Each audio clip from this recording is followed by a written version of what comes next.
Welcome back to Preparing for the Unexpected. Today we're talking with Christine Miller about enterprise risk management.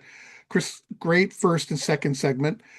This one I'd like for us to talk about examples of enterprise risk. What are some of the categories or examples you can provide us?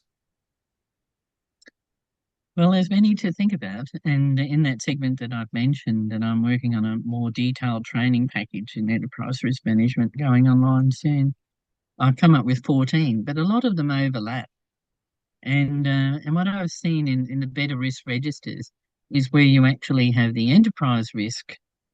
So that could be something like reputational risk, and then you have the operational elements addressing those.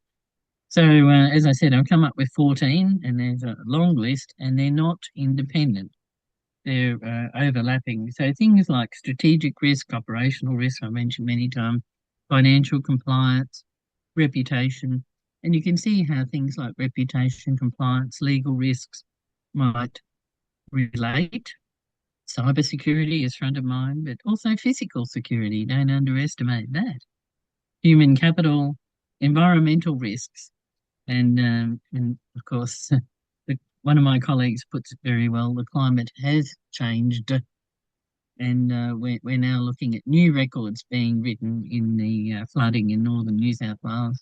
Political risks. We've seen so many changes with what do they call it, Trump Mark II, and of course, you in Canada would be only too aware of some of those risks. What Yes, trying to make it a 51st state or something quite fully aware of that extraordinary. one. Yeah.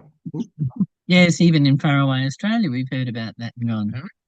And there's been the occasional mumbling over the years about whether New Zealand should have been something or other state in Australia, and they joke with whose constitution, but that's a different matter. And infrastructure is something that I spend a lot of time on, and I'll come back to. But finishing off with what I call the potential risks, which are some of the things that look a bit sci-fi, maybe we need to wrap our minds around. And perhaps we need to start with reputational risk because that heavily impacts on your entity. As Warren Buffett, that great business investor in the US, makes a very good point. It takes you 20 years to build your business reputation, 5 minutes to lose it. And in a social media environment, it could actually be quicker. I was watching what happened with the Asiana crash in San Francisco a few years back.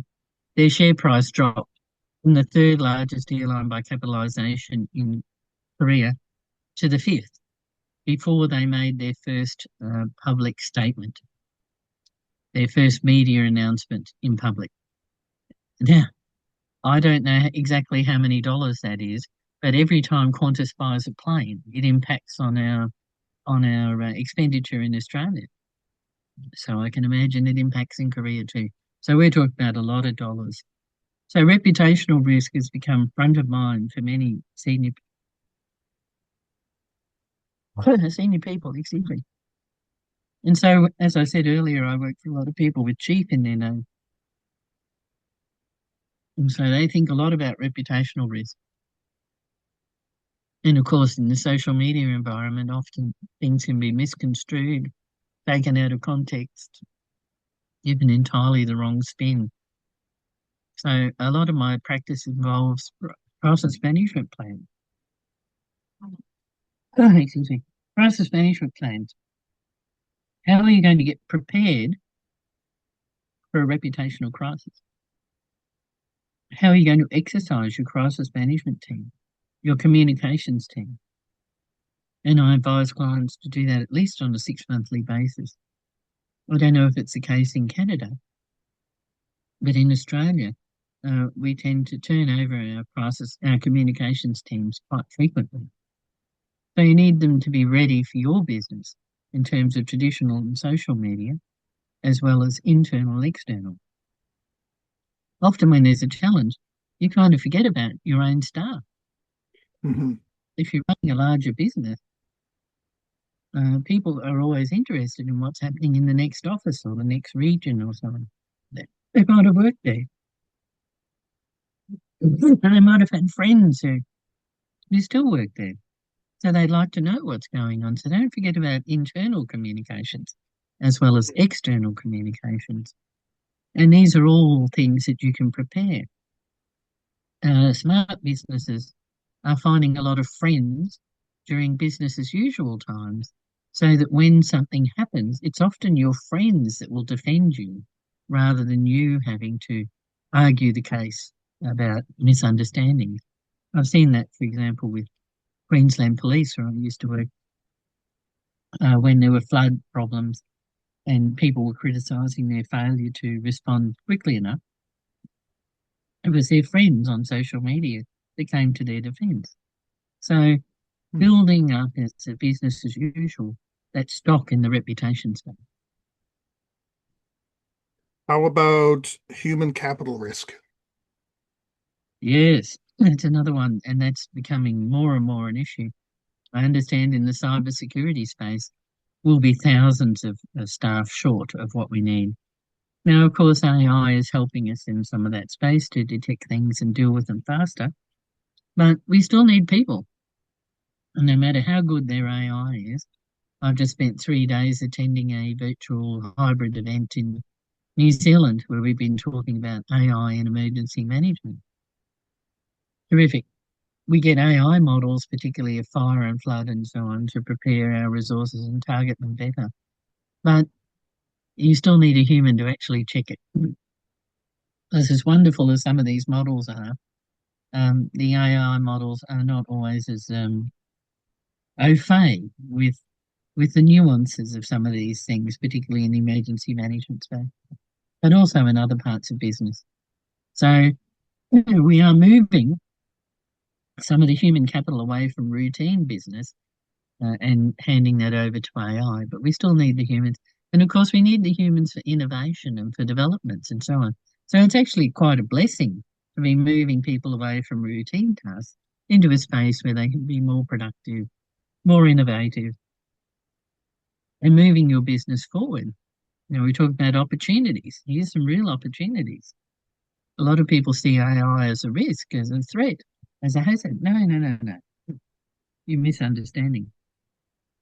It's a potential for opportunities to expand your business in different ways, but also shortages. So, for instance, in the care industry in Australia and Japan and elsewhere, there's quite a lot of discussion about robots. I've seen some fascinating examples of robots being used in aged care in Japan and in Hmm. healthcare Yeah, I've to seen do that. simple tasks like bandaging with dementia patients, picking up their pen so they can keep doing their crossword, listening to their dad joke for the 600th time, and just being helpful. Just spare your human resources for more technical and difficult functions. So and there's just a worldwide shortage of skills in some particular areas. We'll all be suffering from that in time. So the next one I'd like you to talk about is examples of infrastructure. What were you getting at there? Well, goodness me, there's so many examples there. I was recently in Spain and Italy, and soon after we left Spain, no, we didn't do this. They had significant power losses in Portugal, Spain, Andorra, and southern France. And initially, people thought it was a cyber problem. No, no, no. Aging infrastructure and inadequate maintenance. And it isn't just in the power sector.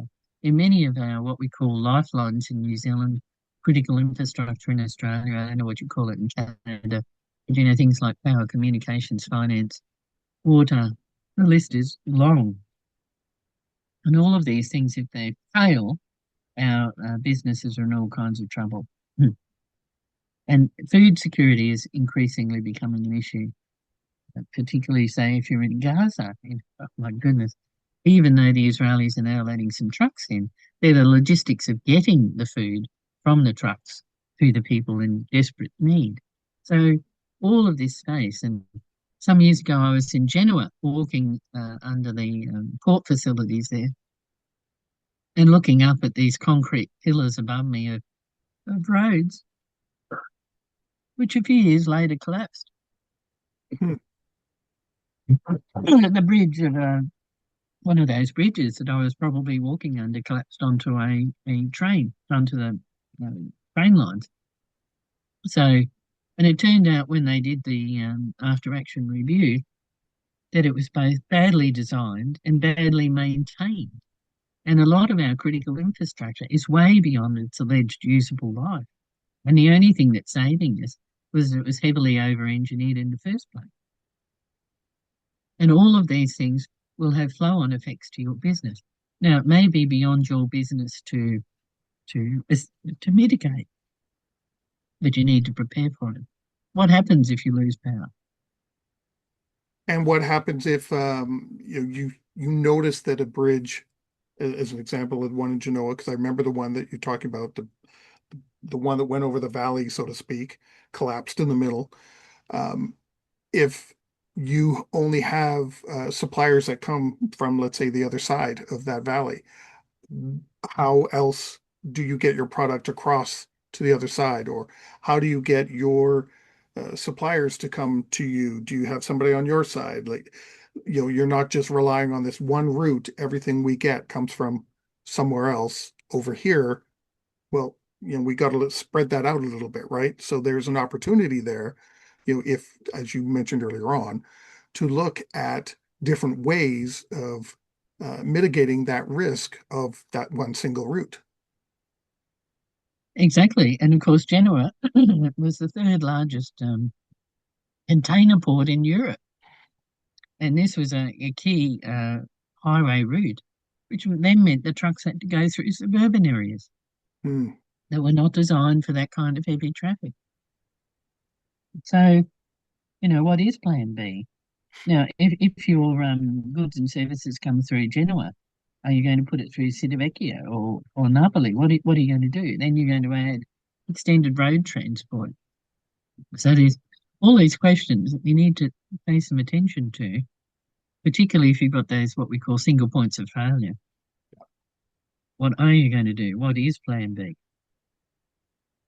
Yeah, we only have 3 minutes left. Do you have any Mm. final thoughts you'd like to share on enterprise risk management? Anything you'd like to share?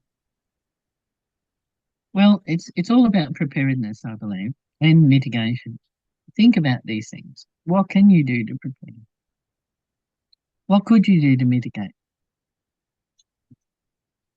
And before we started, we talked about a really big ticket item Oh, of yeah. asteroids. Yes. Now, you might say, "Oh goodness, this is not going to impact on my business." Oh, really?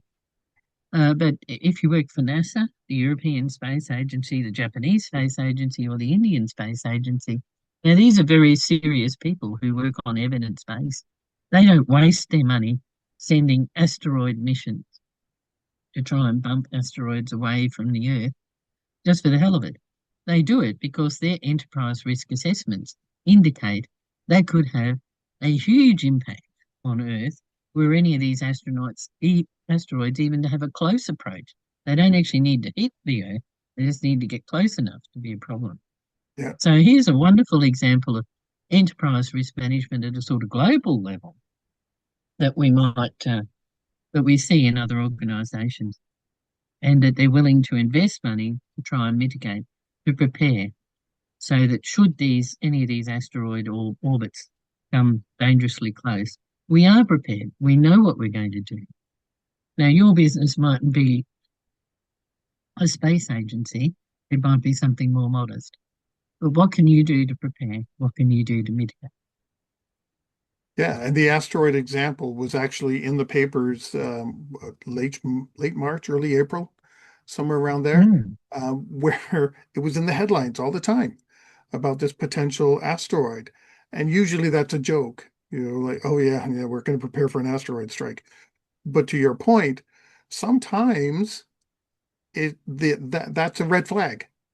It's sure it might be going past us. Okay, so yeah, it's a joke, it's going to hit us. But sometimes there might be something coming right at us, and we do have to address it.